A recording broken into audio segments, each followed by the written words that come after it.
नमस्कार प्रणाम भोजपुरिया भैया लोग और सब बताई कैसे बानी रउआ सब है। उम्मीद करता नहीं रउआ सब ठीक ठाक होखा भैया और मऊ ठीक बानी। थोड़ा तबीयत मिस्टेक रहता भैया, एक के वजह से वीडियो रउआ सब के बीच में टाइम पर नहीं पहुँच पावत।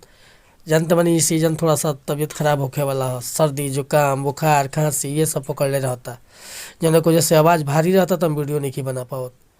अब टाइम टाइम से वीडियो रउआ सब के बीच में जाई। आज बहुत बढ़िया गीत लिखले बानी, एकदम नया सैड सॉन्ग दिल के छू जाए वाला। बस एक नया म्यूजिक बनवा के बढ़िया से गायकी कर देता नहीं, बीच में दूगो शायरी डाल देता नहीं तो गाना एकदम करेजा छू दी भैया। तो चलिए देर ना करते हुए मैटर के शुरुआत कर जाए। लेकिन मैटर शुरुआत करे से पहले भैया एगो बात बतावल चाहब। रउआ अगर नया सिंगर बानी या सिंगिंग में इंटरेस्ट बा, अच्छा मैटर के तलाश में भटकतानी, बढ़िया गीत नहीं मिलत, सही तुकबंदी नहीं मिलत, या आपके मन पसंद के मैटर नहीं मिलत, तब भैया अगर हमारा चैनल पर आ गए बन तो सबसे पहले चैनल के सब्सक्राइब कर ली, बेल आइकन प्रेस कर ली।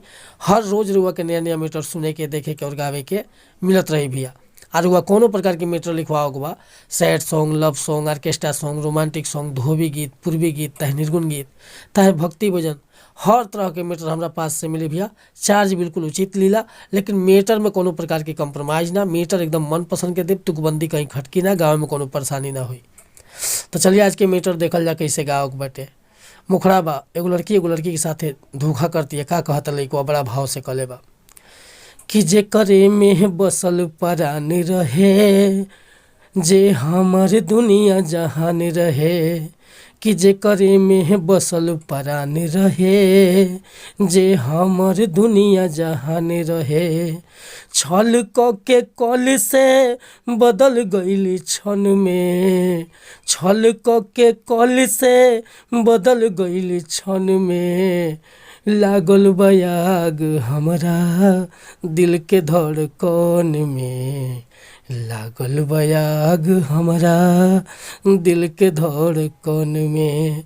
तो भैया एकर स्केल थोड़ा सा ऊंचा रही, आ शायरी बीच में दूगो डलवा देतानी, आ बढ़िया से म्यूजिक बनवा देतानी तो गाना 100% दिल के छू जाई भैया।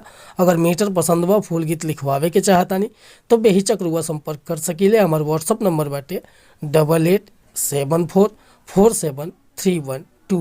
और वीडियो पसंद आई भैया तो एगो लाइक करब, कमेंट करब, आ चैनल पर पहली बार आए लोग भैया तो रिक्वेस्ट बा चैनल के सब्सक्राइब कर ले।